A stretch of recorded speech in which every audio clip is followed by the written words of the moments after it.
বাদশাহ হারুন রশিদ ওলামাদের কাফেলাকে ডাকলেন, তার স্ত্রীর নাম জানেননি? খবর নেই। দুনিয়ার গুনাহগারদের নাম জানে না? দুনিয়ার মধ্যে শ্রেষ্ঠ নায়িকা সুন্দরীকে এ নামও, হ্যাঁ এ নামও জানে, তাফসিরের একটা অংশ। আল্লাহ হেদায়েত দান করুন। কয়দিন আর এই দুনিয়ার রং তামাশায় জীবন কাটাইবা? জীবনে তো কম গুনাহ করো নাই, মনে চাইছে নামাজ পড়বা না, পড়ো নাই। মনে চেয়েছে পার্কে পার্কে আড্ডা দিবা, দৌড়ায় চলে গেছো, কারো বাধা মানো নাই। কয়দিন আর এমনে হেমনে দৌড়াইবা? করোনায় কি তোমার মতো কত তাজা যুবক চলে গেল, তুমি কি ভুলে গেছো? ছাত্র জনতার বৈষম্য বিরোধী আন্দোলনে কত যুবকের তাজা লাশ, ডেঙ্গুতে কত যুবক। এমন একটা দিন নাই যে যুবকের লাশের কোনো খবর নাই। আর কত পার্কে পার্কে দৌড়াইলে তোমার মনের আশা মিটবে, তারপরে তওবা করবা। ও আমার কলিজার বাবা, আর কত গুনাহ করলে তোমার মনের আশা মিটবে, তারপরে তওবা করবা। এবং এটাও ভাবো হায়াতের আর বাকি আছে কতদিন। জিন্দেগি মে বন্দগি তু কর নাহি,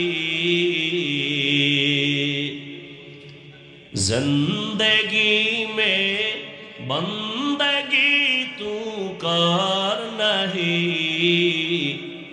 জিন্দগি पे बंदगी शर्मिंदा है, जिंदगी पे बंदगी शर्मिंदा है। यहाँ हम सब मुसाफिर दिल ना लगा, अहले दिल की नजर से रूह करता जा, यहाँ हम सब मुसाफिर दिल ना लगा, अहले दिल की नजर से रूह करता जा।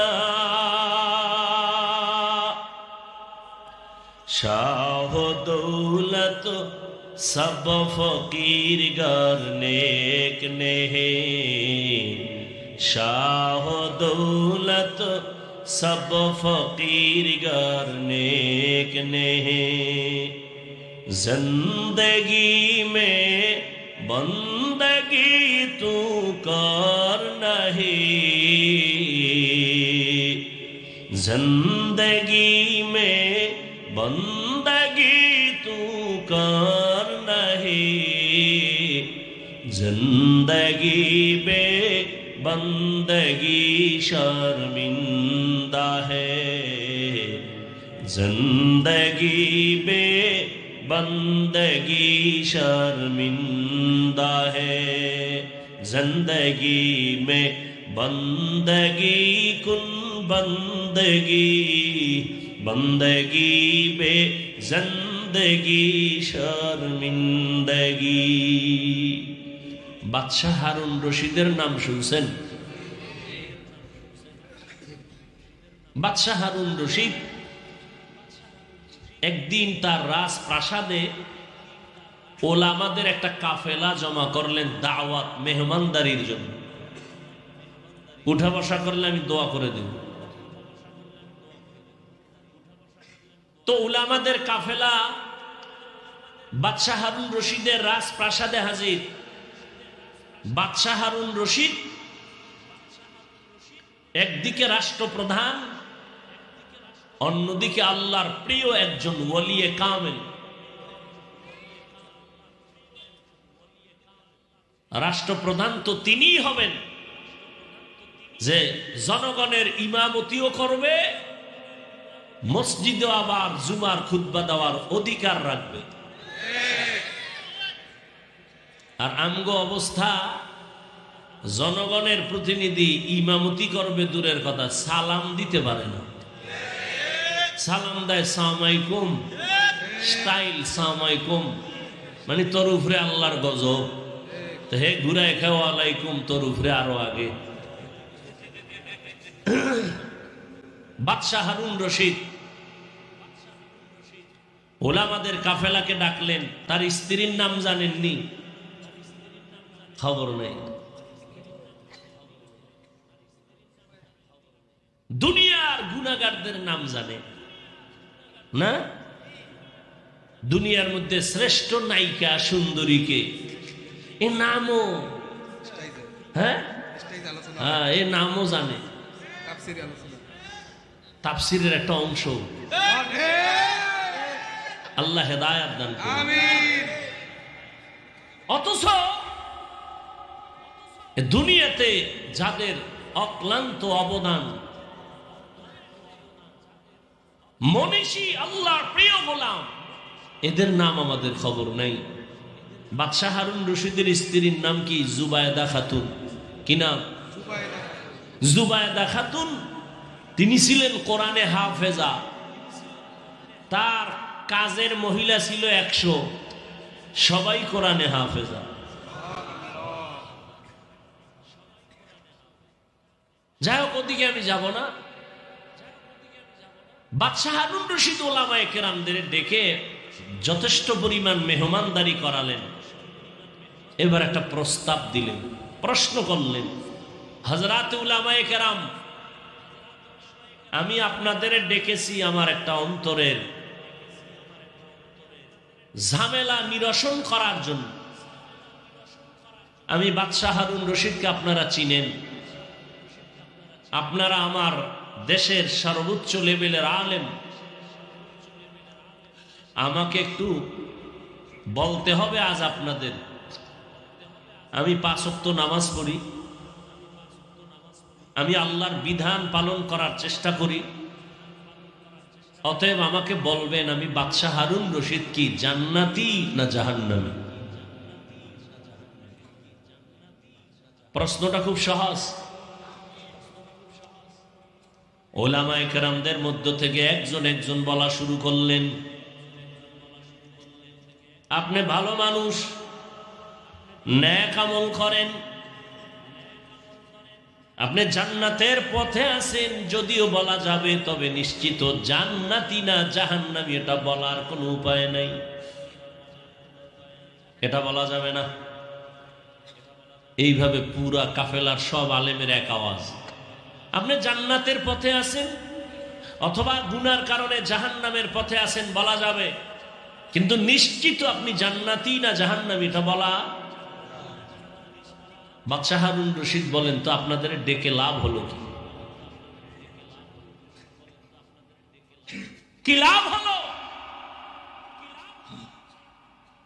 ঠিক আছে, আমার মনের কষ্ট মনেই থেকে গেল, আপনারা বিদায় নিতে পারেন। বলতে না বলতেই মজলিসের মধ্য থেকে 9 বছরের একটা বালক দাঁড়ায় গেছে। কয় বছর? 9 বছরের বালক দাঁড়ায় বলেন, বাদশাহ জাহাপনা, বেয়াদবি যদি মাফ করে দেন, আমি একটু কথা বলতে চাই। কয় বলো। কয় সামনে আসতে হবে। কয় আসো। বলে বাদশাহ, আপনি যে প্রশ্নটা করছেন, আপনি জান্নাতি না জাহান্নামী, আমি একুরেট আমি আপনাকে জবাব দিতে চাই। সব আলেমরা আশ্চর্য, আমরা ভারি না, তুই কে রে? বাদশাহ কথা কয় না, কি জবাব দেয় হুনো, এই রাস্তা খুলে দাও। 9 বছরের বালক বাদশার সামনে দাঁড়াইলো, দাঁড়াইয়ে কয়, আমার একটা প্রশ্ন আছে। কি প্রশ্ন? জবাবটা তো আমি দিব। বলে হ্যাঁ তুমি দিবা। তো বলেন তো, যিনি প্রশ্ন করে সে কি উপরে দামি, না যে উত্তর দেয় সে বড়? যে উত্তর দেয়। হারুন বাদশা কয়, যে উত্তর দেয়। তাহলে আমি উত্তর দিব বলে, হ্যাঁ তাহলে আপনার সিংহাসনে আমাকে বসায় দেন, আপনি একটু নিচে বসেন। 9 বছরের বালক, কাটা ঘায়ে লবণের ছিটা, অস্বাভাবিক কেমন আওয়াজ, পুরা মজলিসটা আচমকা হয়ে গেল, আতঙ্কিত হয়ে গেল। এই 9 বছরের বালক, আমরা এত আলেম ওলামারা ব্যর্থ হয়ে গেলাম, এই বালক কি জবাব দেয় একটু শুনি। কিন্তু প্রথমেই তো তাক লাগায় দিল। এত বড় বাদশাহ, তারে নিচে নামানোর জন্য অর্ডার দিল। বাদশাহ হারুন রশিদ অহংকারী না, বিনয়ী বাদশাহ, আল্লাহর প্রিয় আমলওয়ালা বাদশাহ। 9 বছরের বালক এ কথা যখন বলছে, দ্রুত বলে, ওজির বাচ্চাটারে আমার সিংহাসনে বসাও, আমাকে নিচে বসার বিছানা দাও।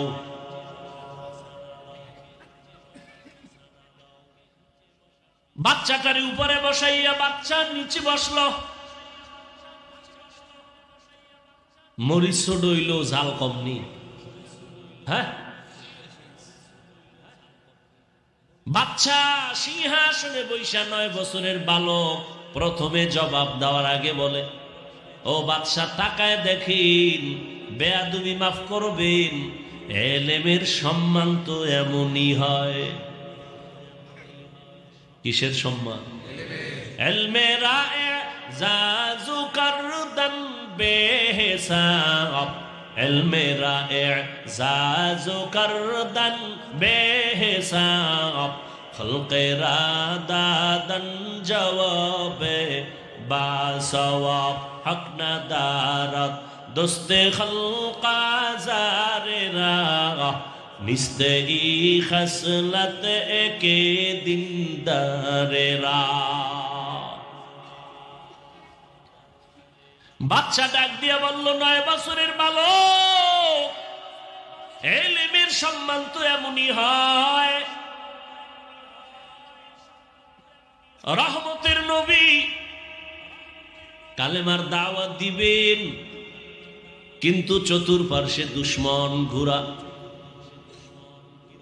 7 বছরের সন্তান আইসা নবীর হাতে হাত লাগায় কালেমা পড়লেন। কয় বছর? কেউ বলেন 9 বছর, কেউ বলেন 8 বছর, কেউ বলেন 11 বছর। রহমতের নবীর হাতে কালেমা পড়েছেন, কালেমার পতাকা উড্ডীন করার শপথ নিয়ে নিলেন। রহমতের নবী বললেন, এরে সন্তান, এতদিন তুমি ছিলা আমার চাচাতো ভাই, এখন তুমি আমার সাহাবী। আল্লাহ যদি কপাল খুলে দেন, কিছুদিন পরেই এই সন্তান হবে রসুলের জামাতা। বলতে পারেন কে? হযরত আলী রাদিয়াল্লাহু তাআলা আনহু। হযরত আলী 7 থেকে 11 বছরের বয়সে নবীর হাতে হাত লাগাইলেন। রহমতের নবী খুশি হইয়া দোয়া করলেন, আনা দারুল হিকমাহ ওয়া আলিউন বাবুহা, আমি হইলাম ইলম ও হিকমতের ঘর,